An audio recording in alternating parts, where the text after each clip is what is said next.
வணக்கம். நான் தான் சௌமியா. இன்னைக்கு விலாக் பார்த்தீங்கன்னா, ரொம்ப நாளா எடுத்த மொத்த வீடியோஸு சேர்த்து தான் ஒரு விலாகா உங்க கூட ஷேர் பண்ணியிருக்கேன்.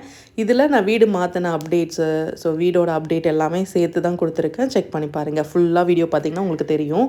தேர் திருவிழா முடிஞ்ச உடனே நாங்க சண்டே போல சாமி பார்க்கறதுக்கு கிளம்பிட்டோம். திருப்பதிக்கு போலாம் அப்படின்றது தான் பிளானு. போற வழியிலே திருத்தணி பார்த்துட்டு போயிடலாம் அப்படின்றதுக்காக தான் ஃபர்ஸ்ட்டு திருத்தணிக்கு வந்துட்டோம். மதியம் லஞ்ச்லாம் முடிச்சுட்டு அதுக்கப்புறம் கிளம்புனோம். அப்படி வந்தோம்னா, ஈவினிங் போல் சாமி கும்பிட்டுட்டு நைட்டு போய் திருப்பதியில் ஸ்டே பண்ணிவிட்டு மறுநாள் வந்து சாமி பார்க்குற மாதிரி ஒரு பிளானிங்கோட தான் கிளம்பி போயிருந்தோம். இது வந்து பார்த்திங்கன்னா வேண்டுதல் மொட்டை. பாப்பா வந்து பிறந்தப்போ தன்யா அவங்க அப்பா வந்து வேண்டிக்கிட்டாரு திருப்பதியில் நான் வந்து மொட்டை அடிக்கிறேன் அப்படின்றது. 2 மொட்டை வந்து ஒன்று குலதெய்வ கோவில் கொடுத்தோம், ஒன்று வந்து மயிலம் கோவிலில் கொடுத்தோம். அடுத்ததாக பார்த்திங்கன்னா இது வந்து திருப்பதியில் கொடுக்குறோம் அப்படின்ட்டு வேண்டியிருந்தோம். அவ்வளோதான். இதுக்கப்புறம் மொட்டை போடுற ஐடியா கிடையவே கிடையாது. ஏன்னா பாப்பா வளர ஆரம்பிச்சிட்டா. அதனால் இதுதான் லாஸ்ட்டு மொட்டை அப்படின்றதுனால வேண்டுதலை நடத்தணும் அப்படின்றதுக்காக கிளம்பியாச்சு. போகிற வழியில் திருத்தணி பார்த்துட்டு போயிடலாம். அறுபடை வீடில் நான் திருத்தணி மட்டும் பார்த்ததில்லை, மற்ற எல்லா வீடுமே பார்த்துட்டேன். இது மட்டும் பார்த்ததில்லை. ஏன்னா சென்னைக்கு போகிற வழியில் இருக்கிறது அப்படின்றதுனால போகும்போதே பார்த்துட்டு போயிடலாம் அப்படின்றதுக்காக சாமி பார்க்க வந்திருந்தோம். ஆனால் இங்கேயும் நிறையா மிராக்கிள்ஸ்லாம் நடக்கும் சொல்லுவாங்கள்ல, அந்த மாதிரி தான். கோவில் வந்து கொஞ்சம் க்ரௌடாக தான் இருந்தது. எங்களுக்கு வந்து கரெக்டாக நாங்கள் இந்த சாமி பார்த்துட்டு ஒரு 1 ஹவர்ஸ்லேயே நான் வந்து கிளம்புனா தான் அங்கே போயிட்டு ரூமில் வந்து போய் கரெக்டாக ஸ்டே பண்ணுறதுக்கு கரெக்டாக இருக்கும். ஆனால் உள்ளே போனதுக்கப்புறம் கொஞ்சம் கொஞ்சமாக க்ரௌட் வந்து அதிகமாக ஆகிடுச்சு. சாமி பார்க்க உள்ளே போக போக அதிகமாகிடுச்சு. கரெக்டாக சாமி பார்க்கறதுக்கு ஒரு லெஃப்ட் சைடில் ஒரு கேட்டு இருந்தது. நாங்கள் போனதுமே அந்த கேட்டை திறந்து நீங்கள் இந்த பக்கமாக உள்ளார வாங்கன்னு சொன்னாங்க. கரெக்டாக நாங்கள் இருக்கிறப்ப சொன்னாங்க. சரி, ஓகே, அப்படியே உள்ளார போனால் டக்குன்னு போயிட்டு சாமியை நல்லா பார்த்துட்டு சாமி கும்பிட்டுட்டு அப்படியே வெளியே வந்தாச்சு. கரெக்டாக வந்து அன்றைக்கி பௌர்ணமி நிலவுலாம் இருந்தது. அது பார்க்குறதுக்கு வீடியோவில் ரொம்ப குட்டியாக தெரியுது, ஆனால் நேரில் அவ்வளோ அழகாக இருந்துச்சு.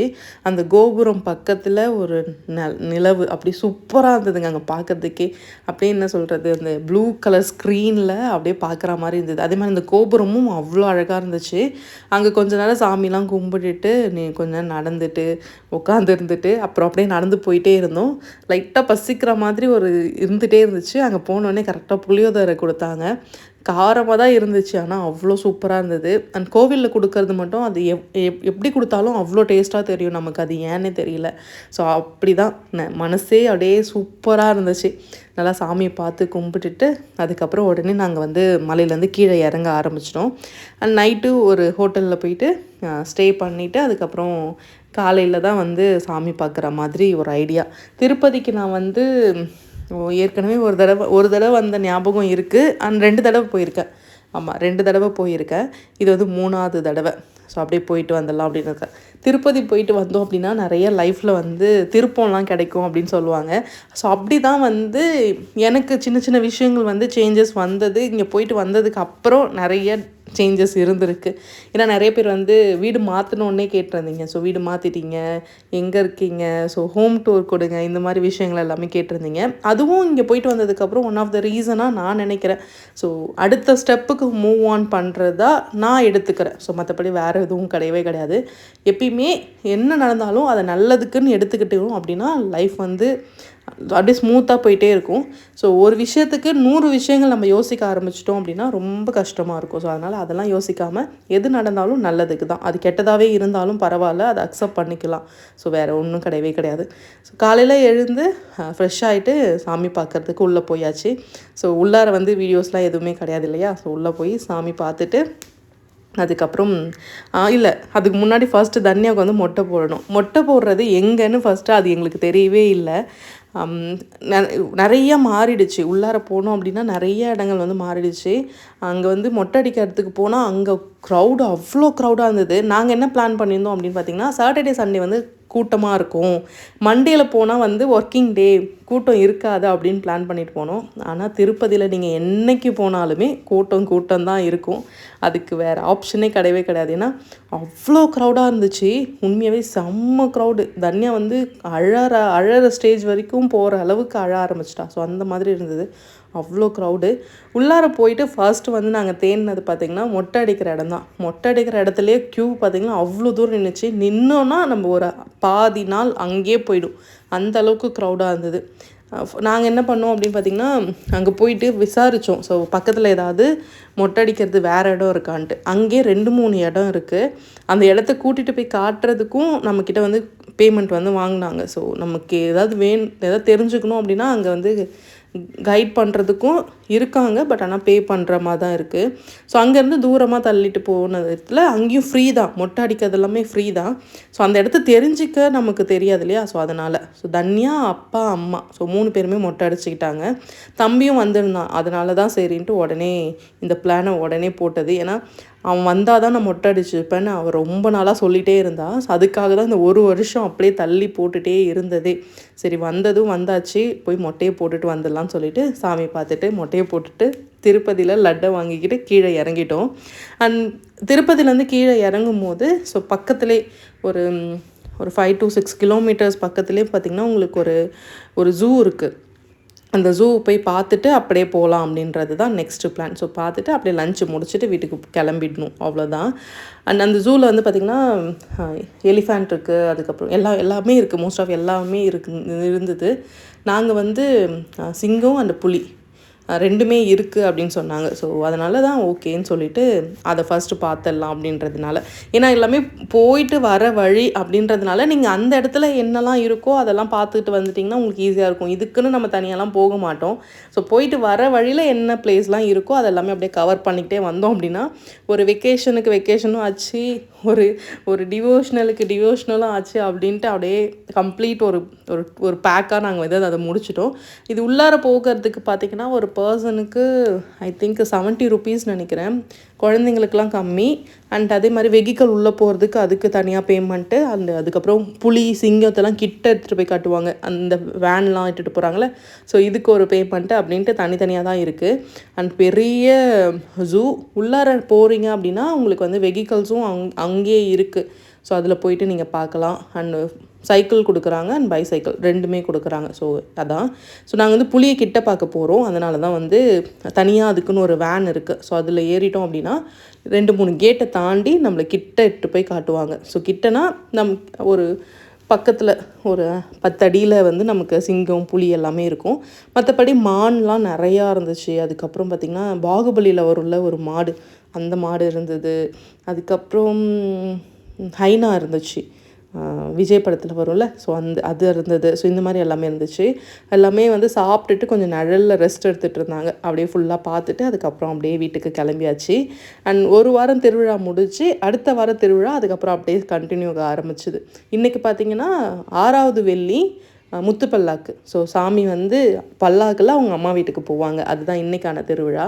இன்றைக்கும் சூப்பராக இருக்கும். இந்த திருவிழா விடிய நடக்கும். அதாவது நைட்டு ஆரம்பித்து விடிய காலம் வரைக்கும் எல்லா கடையுமே இருக்கும். எல்லாம் நிறையா கடைலாம் இருக்கும். ஆஸ் யூசுவல் எப்பயும் போல் ராட்டணும் அப்படின்ட்டு. நம்ம தன்யா மட்டும் ஃபஸ்ட்டு கூட்டிகிட்டு போயிட்டு என்னெல்லாம் வேணுமோ அதெல்லாமே வாங்கிட்டோம். வர வழியில் இந்த அச்சு வைப்பாங்கள்ல அது. பட் ஆனால் இது வந்து சேஃப் கிடையாது. ஸோ உங்களோட உள்ளங்கையை தவிர வேறு எங்கேயுமே நீங்கள் இதை வந்து விடாதீங்க. ஸோ கைக்கு கீழெல்லாம் விட்டிங்கன்னா ஸ்கின் அலர்ஜிலாம் வரும். ஸோ அதனால் பார்த்து கேர்ஃபுல். இதே நான் இது போட்டதுக்கப்புறம் தான் நான் வீடியோவிலே பார்த்தேன். ஸோ அதனால தான் உள்ளங்கையில் விட்டிங்கன்னா அது நமக்கு ஹேண்ட் வாஷ் பண்ண போயிடும். ஸோ ஸ்கின்னில் பட்டுச்சுன்னா இதாகிடும். ஸோ இதுதான் பார்த்திங்கன்னா பல்லாக்கு. நல்லா நீட்டாக இருக்கும். நடுவில் சாமி வருவாங்க. ஸோ சாமி கும்பிட்டுட்டு அதுக்கப்புறம் நாங்கள் வந்து தன்யா வந்து தூங்க வச்சுட்டு அம்மா கிட்ட விட்டுட்டு அதுக்கப்புறம் வந்து ராட்டினம் ஆடுறதுக்கு அதுக்கெல்லாம் போயிருந்தேன். ஆனால் இப்போ வந்து இது வந்து முன்னாடியே எடுத்தேன். ஸோ ஃபஸ்ட்டு பாப்பாவை கூட்டிகிட்டு போயிட்டு ராட்டினம்லாம் விளாட வச்சுட்டு அதுக்கப்புறம் வந்துட்டேன். இன்றைக்கும் பார்த்திங்கன்னா கீர்த்தனா அம்மா எல்லோரும் ஒன்றா மீட் பண்ணுற மாதிரி அதே சுச்சுவேஷன். ஸோ நாங்கள் எல்லாம் ஒன்றா சேர்ந்தே வந்து ராட்டினம்லாம் விளாடிட்டு அப்படியே வீட்டுக்கு வந்தாச்சு. ஸோ பாப்பா தூங்க வச்சுட்டு திரும்ப ஒரு ஒரு ரவுண்ட் போயிட்டு அப்போ தான் நான் வந்து கொஞ்சம் திங்ஸ்லாம் வாங்கியிருந்தேன். பேங்கிள்ஸ் அதெல்லாம் வாங்கியிருந்தேன். ஸோ திருவிழானா எல்லாமே வாங்கிறது தானே, அதை போடுறோமா இல்லையான்னு தெரியாது. பட் ஆனால் வாங்கி வச்சுப்பேன். அது மட்டும் எனக்கு ரொம்ப பிடிக்கும். அதனால் அண்ட் இதெல்லாம் வாங்கி முடிச்சுட்டு அண்ட் அதுக்கப்புறம் இன்னையோட திருவிழா வந்து கம்ப்ளீட் ஆகுது. ஸோ அவ்வளோதான். இதுக்கப்புறம் நெக்ஸ்ட் இயர் வர்ற வரைக்கும் நம்ம திருவிழாக்காக வெயிட் பண்ணிகிட்ருக்கணும். அவ்வளோதான். நாங்கள் வந்து ஃபஸ்ட்டு பெரிய ராட்டினம் ஆடினோம். அதுக்கப்புறம் இந்த ட்ரெயின் ராட்டினம் அதெல்லாமே ஆடிட்டு அண்ட் இந்த தடவை வந்து பார்த்திங்கன்னா நிறையா வச்சுருந்தாங்க. பட் ஆனால் கொஞ்சம் மட்டும் தான் நாங்கள் பார்த்தோம். ஸோ பார்த்து முடிச்சுட்டு அதுக்கப்புறம் நைட்டு வந்து படுத்து தூங்கிட்டோம். நைட்டு தூங்குறதுக்கே பார்த்திங்கன்னா ஒரு 3 மணி 4 மணி ஆகிடுச்சு. அதுக்கப்புறம் நல்லா தூங்கி ஃப்ரெஷ்ஷாக காலையில் எழுந்தாச்சு. அண்ட் நெக்ஸ்ட் டே வந்து பார்த்திங்கன்னா காலையில் கோவிலுக்கு போகிறதா தான் பிளான். ஸோ நைட்டே வாங்கிட்டு வந்த அந்த அச்சுலாம் வச்சு கோலம்லாம் போட்டு பார்த்தேன் எந்த அளவுக்கு நல்லா இருக்குது அப்படின்னு சொல்லிட்டு. ஸோ இந்த திருவிழா முடிகிற வரைக்கும் நான் அங்கே தான் இருந்தேன். ஸோ அந்த வீட்டில் தான் இருந்தேன். ஸோ வீடு வந்து மேலே கட்ட போகிறாங்க. அதனால் வந்து இன்னும் 2-3 மாதத்துக்கு அப்புறமா வந்து காலி பண்ண சொல்லியிருந்தாங்க. பட் ஆனால் அப்போ போனால் எனக்கு வேறு வீடு கிடைக்காது அப்படின்றதுனால இப்போவே வேறு வீடை பார்த்து நான் சேஞ்ச் பண்ணிக்கிட்டேன். ஸோ அவ்வளோதான், வேறு எதுவும் கிடையாது. அண்ட் நானும் என் தம்பியும் வந்து தென்னம்பாக்கம் கோவிலுக்காக போயிருந்தோம். ஸோ என்ன ரீசன் அப்படின்னு பார்த்திங்கன்னா, இங்கே இந்த தென்னம்பாக்கம் கோவில் வந்து எங்களுக்கு ரொம்ப ஸ்பெஷல். பிகாஸ் வந்து அங்கே என்ன வேண்டுமோ அது எல்லாமே நடக்கும். எங்களுக்கு நடந்திருக்கு. ஸோ இது வந்து நம்பிக்கையா மூட நம்பிக்கையான்றது அவங்கவுங்கள பொறுத்து தான். கோவிலில் போயிட்டு வேண்டிக்கிட்டோம் அப்படின்னா அது நடந்ததுக்கப்புறம் சிலை வைக்கணும். அதுதான் வந்து அந்த கோவிலோட இதுவே. அவ்வளோ சிலை இருக்கும். அண்ட் இந்த கோவிலுக்கு போகிறதுனால எனக்கு ரொம்ப பிடிக்கும். பிகாஸ் வந்து 2 பக்கமும் அப்படியே வயல்வெளி, அதுக்கப்புறம் அது அப்படியே நல்லா பக்கா கிராமத்துக்குள்ளே போவோம்ல, ஸோ அந்த மாதிரி இருக்கும். அவ்வளோ அழகாக இருக்கும். அண்ட் அங்கே நின்று கொஞ்ச நேரம் ஃபோட்டோஸ்லாம் எடுக்கிறது, அந்த அந்த இடமே சில்லுன்னு இருக்கும். ஸோ அந்த அளவுக்கு ஸ்பெஷல்.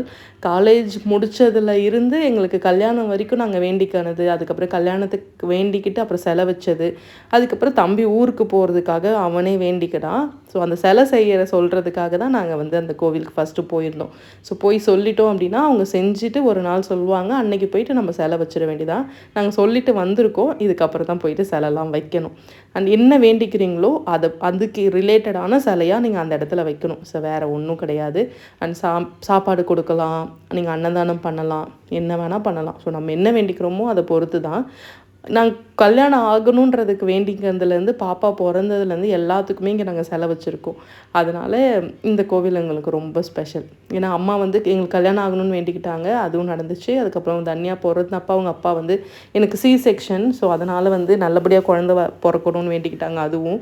அண்ட் அடுத்தது பெரிய ஒரு வேண்டுதல் இருக்குது, அதுவும் நடக்கும். அதுக்கும் சிலை வந்து வச்சிடலாம். ஸோ அப்போ நாங்கள் போனப்போ பார்த்திங்கன்னா நிறையா வீடு தான் வச்சுருந்தாங்க. சின்னதாக வீடு கட்டணும்னு வேண்டிக்கிட்டாங்க.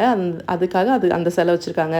கல்யாணம் ஆகணும், கல்யாணம் சிலை வச்சுருப்பாங்க. குதிரை விடுவாங்க, டாக்டரு, இன்ஜினியரு, அதுக்கப்புறம் கார் வாங்குறது, குழந்தை, எல்லாத்துக்குமே வேண்டிக்கலாம். ஸோ எதுக்கு வேணால் வேண்டிக்கலாம். இங்கே நிறையா வந்து வெளியே இருந்துலாம் நிறைய பேர் வந்திருந்தாங்க. ஸோ இதில் வந்து பார்த்திங்கன்னா ஒரு ஹைதராபாத்லேருந்து ஒரு சிலை இருந்துச்சு, நாங்கள் அப்போ பார்த்துட்டு இருந்தோம். ஆனால் அதெல்லாம் பார்த்துட்டு அப்படியே போயிட்டு அங்கே சிலை செய்யுது. நம்ம எந்த சைஸுக்கு சொல்கிறோமோ அதுக்கேற்ற மாதிரி உங்களுக்கு காஸ்ட்டும் ஆகும். ஸோ கண்டிப்பாக நல்லதே நினச்சோம் அப்படின்னா நல்லதே நடக்கும், அவ்வளோதான். அண்ட் போகிற வழி முடிச்சுட்டு வரும்போது பார்த்திங்கன்னா ஒரு நர்சரிக்கு வந்து போயிருந்தோம். ஸோ இது வந்து பார்த்திங்கன்னா கரெக்டாக அந்த போட் ஹவுஸ்க்கு முன்னாடியே இருக்கும். அங்கே தவளைக்குப்பெல்லாம் தாண்டி, சரி ஓகே உனக்கு தான் நிறையா செடி வைக்கிறது உனக்கு பிடிக்கும்ல, சரி வா நான் வாங்கி கொடுக்குறேன்னு சொல்லிவிட்டு என் தம்பி தான் என்னை கூட்டிகிட்டு வந்தான். அதுவும் நான் போன டைம் பார்த்திங்கன்னா அப்போ தான் வந்து செடியெலாம் வந்துருந்தது. அவ்வளோ அழகாக இருந்துச்சுங்க. ஸோ உண்மையாகவே உங்களுக்கு ரொம்ப ஸ்ட்ரெஸ்ஃபுல்லாக இருக்கீங்க, ஒரு மாதிரி என்ன பண்ணுறதே தெரியல அப்படின்னா பக்கத்தில் ஏதாவது நர்சரி இருந்துச்சுன்னா அதுக்குள்ளார போயிடுங்க. நீங்கள் வாங்குறீங்களோ இல்லையோ அங்கே இருக்க பிளான்ட் எல்லாத்தையுமே நீங்கள் பார்த்தீங்கன்னா உங்களோட மைண்ட் செட்டே செம்மையாக சேஞ்ச் ஆகிடும். ஸோ வீட்டில் ஒரு செடி வைக்கிறது, மரம் வளர்க்குறது எல்லாமே நம்மளோட மைண்ட் செட்டை மாற்றுறதுக்காகவும் அந்த நேச்சரை வந்து பாதுகாக்கிறதுக்காகவும் தான். இருந்தாலும் எனக்கு ரொம்ப பிடிச்சது என்னென்னா அந்த கலர்ஃபுல்லாக அந்த லீஃப், அந்த பூவெல்லாம் பார்த்த உடனே நம்ம என்ன தான் கோவமாக இருந்தாலும் சரி, என்ன தான் கஷ்டமாக இருந்தாலும் சரி, அது ஒரு மாதிரி மறந்தே போயிடும். நான் வாங்கிறதுக்கு முன்னாடியே அந்த தோட்டத்தை சுற்றி வந்துட்டுருந்தேன். ஸோ அப்படி பார்த்து தான் 2-3 செடி வந்து இங்கே நான் வந்து பிக் பண்ணியிருந்தேன். ஸோ இந்த சாமந்தி செடி எனக்கு ரொம்ப பிடிக்கும். ஆனால் இது எப்படி மெயின்டைன் பண்ணுறதுன்னு தெரியாது. சரி இதுக்கப்புறம் மழை தானே, வெயில் அதிகமாக இருக்காது, அந்த டைமில் இந்த செடி வந்து நல்லாவே வளரும். அதே மாதிரி இது வந்து நல்லா ஒன்ஸ் அது பூத்து முடிஞ்சதுக்கப்புறம் நல்லா க்ரூமிங் பண்ணி நல்லா கட் பண்ணி விட்டுட்டோம் அப்படின்னா சூப்பராக திரும்ப மொட்டு எடுக்கும். ஸோ நான் பிக் பண்ணது இந்த செடி தான். ஸோ எல்லாமே வந்து 200 ருபீஸ், 150 ருபீஸ் அந்த மாதிரி தான். ஸோ 2-3 ரோஸ் செடி வாங்கிட்டு வந்திருந்தேன். அதே மாதிரி காகிதப்பூ அந்த செடி ஒரு 2 வாங்கிட்டு வந்திருந்தேன். அதுக்கப்புறம் அந்த கூடவே வந்து உரமும் கொடுத்துருந்தாங்க. ஸோ மண்புழு உரம் போடுங்க, வீக்லி ஒன்ஸ் வந்து கண்டிப்பாக நீங்கள் உரம் கொடுத்தீங்க அப்படின்னா பூ வந்து எப்பயுமே பூத்துட்டே இருக்கும் அப்படின்னு சொல்லியிருந்தாங்க. அதனால் அதெல்லாமே வாங்கியிருந்தேன். ஸோ அவ்வளோதான், இந்த செடி எல்லாமே வாங்கிட்டு வந்தேன். ஃபஸ்ட்டு வாங்கிட்டு வந்து அம்மா வீட்டில் வச்சுட்டேன். அங்கே வச்சுட்டு கொஞ்சம் தண்ணிலாம் ஊற்றி செட் பண்ணிவிட்டு அதுக்கப்புறமா நம்ம வந்து மாடிக்கு வந்து மாற்றி எடுத்துகிட்டு போகலாம் அப்படின்ட்டு வச்சுருந்தேன். அதுக்கப்புறம் ஒரே ஒரு செடி மட்டும் நல்லா, இந்த பூ வந்து பார்த்திங்கன்னா இந்த குளிர் டைம்லலாம் நல்லா பூக்கும். சப்போஸ் நீங்கள் வாங்குறீங்க அப்படின்னா நல்லா குளிர் அந்த மார்கழி மாதம் இருக்குல்ல அந்த டைமில் வாங்குங்க. ஸோ அப்படி வாங்கிட்டிங்கன்னா பெட்டர். அண்ட் அடுத்த ஒரு 2 நாள் பார்த்திங்கன்னா செம்ம டைட்டாக வேலை போச்சு. ஏன்னா நாங்கள் வீடை ஃபுல்லாக இங்கே இருந்தது எல்லாத்தையுமே அப்படியே வேறு வீட்டுக்கு வந்து ஷிஃப்ட் பண்ணிட்டோம். ஸோ பக்கம் அப்படின்றதுனால எடுத்துகிட்டு போயிட்டு ஷிஃப்ட் பண்ணிகிட்ருந்தோம். சரி ஓகே அப்படின்னு சொல்லிட்டு வீட்டை டெக்கரேட் பண்ணுறதுக்காக இந்த பூ வாங்கணும். ஆக்சுவலாக இது பூ வாங்கணும், டெக்கரேட் பண்ணணும் அந்த ஐடியாவே கிடையாது. இந்த பூ எவ்வளோ அப்படின்னு கேட்டோம். ஸோ கிலோ வந்து பார்த்திங்கன்னா 10 ருபீஸ் 20 ருபீஸ் அப்படின்னு சொன்னாங்க. சரி ஓகே, இது வந்து வீட்டில் அழகாக தோரணம் மாதிரி தொங்க விட்டால் சூப்பராக இருக்குமேன்னு சொல்லிட்டு தான் நாங்கள் வந்து இதை பிளான் பண்ணி வாங்கினோம். ஸோ டெக்கரேட் பண்ணுற ஐடியா சுத்தமாக இல்லை. ஸோ பார்த்தோம் அழகாக இருந்ததுன்னு சொல்லி வாங்கினேன். அன்றைக்கிட்டே வந்து பார்த்திங்கன்னா நான் வீடு வந்து எல்லாமே காலி பண்ணிட்டேன். ஸோ கரெக்டாக டியூஸ்டே வெனஸ்டே மார்னிங் வந்து நான் வந்து பால் காய்ச்சுறேன் அப்படி தான் பிளானிங். ஸோ செவ்வாய்க்கிழமை விளக்கு போடாமல் விட முடியாது. காலையிலேருந்து வேலை செம்ம டைட்டாக இருந்தது. கரெக்டாக என்ன பண்ணேன்னா நைட்டு 8 மணிக்கா கோவிலில் போய் விளக்கு போட்டேன். சப்போஸ் நீங்கள் எங்கேயாச்சும் வெளியே போகிறீங்க அப்படின்னாலும் சரி, இல்லை வீட்டில் வந்து போட முடியல ஏதாவது ஒரு சூழ்நிலை அப்படின்னா நீங்கள் கோவிலில் போய் டக்குன்னு விளக்கு போட்டுருங்க. ஸோ நான் எங்கூர் கோவிலில் போயிட்டு முருகர் சன்னதி கிட்டே போயிட்டு 6 விளக்கு வெத்தலை பொட்டு எல்லாமே எடுத்துகிட்டு போயிட்டு அங்கே போய் பூ எல்லாமே வச்சு விளக்கேற்றி சாமி கும்பிட்டாச்சு. இது நெக்ஸ்ட் டே வெட்னஸ்டே மார்னிங் வந்து நான் வீடு வந்து பால் காய்ச்சிட்டேன். ஸோ சிம்பிளாக அங்கே என்னெல்லாம் இருந்ததோ அந்த திங்ஸ் எல்லாத்தையுமே எடுத்துகிட்டு வந்து இங்கே வச்சுட்டு அப்படியே பால் காய்ச்சிட்டேன். ஸோ வீடை வந்து முழுசாக எல்லாமே வந்து நான் அடுத்த வீடியோவில் கண்டிப்பாக காட்டுறேன். ஸோ இன்றைக்கி வந்து பால் காய்ச்சினது, ஸோ அது எல்லாமே உங்ககிட்ட ஷேர் பண்ணிக்கிறேன். மற்றபடி வேறு எதுவுமே வீடியோ எடுக்கவே முடியல. நான் வந்து நான் என்ன பிளான் பண்ணியிருந்தேன்னா ஃபஸ்ட்டு எம்டியாக ஒரு வீடியோஸ் எடுத்து வச்சுப்போம், அதுக்கப்புறம் வீடு வந்து சேஞ்ச் பண்ணதுக்கப்புறம். ஆனால் அந்த டைமில் எதுவுமே யோசிக்கவே முடியல. அப்போதைக்கு அந்த வேலை எல்லாமே முடிஞ்சால் போதும். அதுவும் வீடு பார்த்திங்கன்னா 2வது மாடி. ஸோ ஒரு திங்ஸையும் மேலே எடுத்துகிட்டு ஏறி இறங்குறதுக்குள்ளே முட்டி வலியே வந்துருச்சுங்க அவ்வளோ. ஏன்னா ஒரே நாள்லேயே நாங்கள் எல்லாத்தையுமே சேஞ்ச் பண்ணோம். அண்டு மண்டே அண்ட் டியூஸ்டே 2 நாளில் வந்து எல்லா திங்ஸையும் மாற்றி அரேஞ்சும் பண்ணி வச்சுட்டு வெட்னஸ்டே மார்னிங் வந்து பால் காய்ச்சணும். அவ்வளோதான். எல்லாமே செட் பண்ணி வச்சுட்டேன். ஸோ எங்கெங்கே என்னெல்லாம் வைக்கணும் அப்படின்றது எல்லாமே செட் பண்ணிட்டேன். ஸோ இன்னும் சில திங்ஸ் எல்லாமே தேவைப்படுது. ஸோ அங்கே இருந்தப்போ சின்ன வீடு, எங்களுக்கு ஒரே ஒரு ரூம் தான். அங்கே வந்து பெருசாக எங்களுக்கு அப்படியே வச்சுக்கிட்டோம் எல்லாத்தையுமே. ஸோ இங்கே வந்து எல்லாமே சேஞ்ச் பண்ணி ஒரு ஹாலு, ஒரு பெட்ரூம் இருக்குது, ஒரு சாமி ரூம் இருக்குது, ரூமோட attach bathroom and kitchen. So இதுதான் சிம்பிளாக சொல்லணும்னா இதுதான். ஆனால் மாடி வந்து 2வது மாடி. வியூக்கு வந்து பஞ்சமே இருக்காது, சூப்பராக இருக்குது. என்னோடய ஷார்ட்ஸில் பார்த்துட்டு தான் நிறைய பேர் கேட்டிருந்தாங்க. ஸோ நான் வந்து கண்டிப்பாக கம்ப்ளீட்டாக எல்லாத்தையுமே செட் பண்ணிவிட்டு உங்களுக்கு சீக்கிரமாக நெக்ஸ்ட் வீக்லேயே நான் கொடுத்துட்றேன்.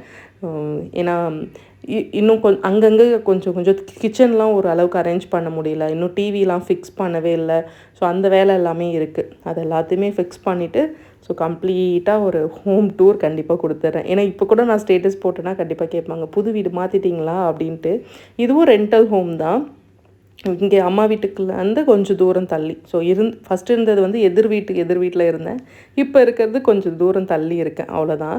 ஸோ தன்யா பாப்பாவுக்கு பாருங்கள் முடியே வளர்ந்துருச்சு. ஆக்சுவலாக இப்போ தான் நான் மொட்டை அடித்து ஃபஸ்ட்டு காட்டினேன், அதுக்குள்ளே எவ்வளோ முடி வளர்ந்துருக்கு பாருங்கள். ஸோ கடகடன்னு வளருது அவளுக்கு. அண்ட் இன்றைக்கி அப்படியே பால் காய்ச்சிட்டு சாமி கும்பிட்டுட்டு தம்பி ஊருக்கு போகிறான். அதனால் கோவிலில் ஒரே ஒரு அபிஷேகம் மட்டும் சொல்லியிருந்தோம். அதனால் அதுவும் இன்றைக்கே தான் வச்சுருந்தோம். ஏன்னா அவன் வந்து இன்னும் நெக்ஸ்ட் டே வெட்னஸ்டே அண்டு 2 நாள் கழித்து திரும்ப ஊருக்கு போகிறான் அப்படின்றதுனால அந்த வேலை எல்லாமே பார்த்துட்ருந்தோம். அண்ட் அப்படி தான்.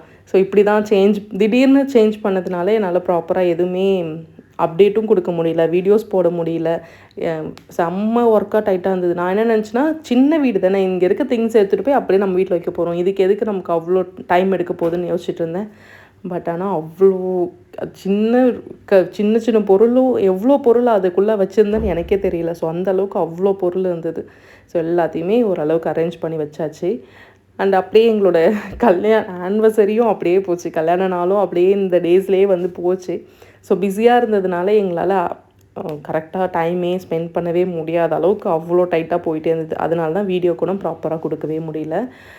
அன்றைக்கி டே வந்து அங்கே தான் தூங்கணும். ஏன்னா பால் காய்ச்சணுன்னா அங்கே தான் தூங்கணும். மறுநாள் காலையில் ஓரளவுக்கு பூ எல்லாமே கொஞ்சம் ஃப்ரெஷ்ஷாகவே தான் இருந்துச்சு. அண்ட் செம்ம கலர்ஃபுல்லாக இருந்ததுங்க. அது பார்க்குறதுக்கே அவ்வளோ அழகாக இருந்தது. அங்கேருந்து ஒரு 2-3 செடி மட்டும் எடுத்துகிட்டு வந்து இங்கே வச்சுருக்கேன். ஸோ இதுக்கப்புறம் இன்டோர் பிளான்ஸாக வச்சுக்கலாம் அப்படின்றதுனால. ஏன்னா இங்கே ஸ்பேஸ் ரொம்ப கம்மி. முன்னாடி அங்கே இருந்தப்போ நிறையா இடம் இருந்துச்சு, நம்ம எவ்வளோ வேணால் வச்சுக்கிற அளவுக்கு. ஆனால் இங்கே அந்த அளவுக்கு இல்லை. ஸோ மாடியில் இடம் இருக்குது. பட் ஆனால் மாடியில் ஏறி என்னால் சீரியஸாக இறங்கவே முடியாது அப்படின்றதுனால கொஞ்சம் பிளான்ட் மட்டும் வச்சுக்கிட்டு மற்றதெல்லாம் அப்படியே விட்டாச்சு.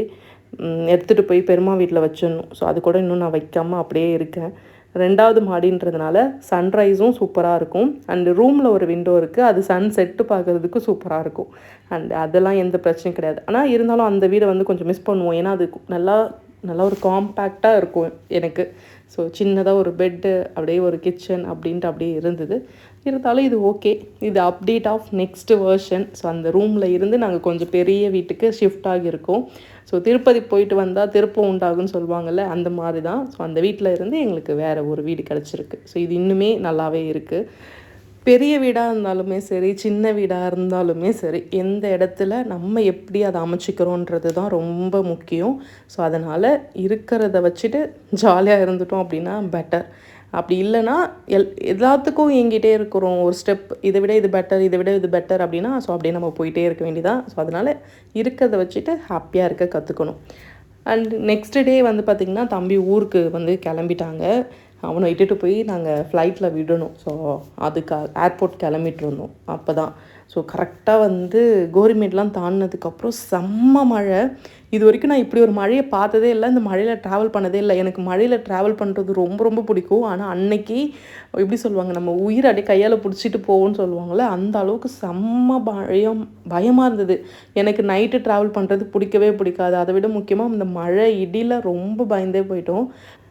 எனக்கும் என் தம்பிக்கும் இருக்கிற பாண்டிங் பார்த்திங்கன்னா, கல்யாணம் ஆகிற வரைக்கும் பெருசாக எதுவும் இல்லை. ஸோ சண்டை போட்டுப்போம், அடிச்சுப்போம், அதெல்லாம் இருந்துச்சு. ஆஃப்டர் மேரேஜ்க்கு அப்புறம் தான் அவன் இருக்கான், ஸோ எனக்காக அவன் இருக்கான் அப்படின்றது எனக்கு தோண ஆரம்பிச்சுது. ஸோ சில டைமில் நான் வந்து தன்யாவை தனியாக யோசிக்கிறது தான், இந்த ஒரு ரீசனுக்காக மட்டும்தான் யோசிப்பேன், தனியாக இருக்காளே அப்படின்ட்டு. ஸோ மற்றபடி வேறு எதுக்காகவும் நான் பெருசாக யோசிக்க மாட்டேன். ஆனால் எனக்கும் என் தம்பிக்கும் அவங்க மாமாவுக்கும் ஒரு நல்ல பாண்டிங் இருக்கும்.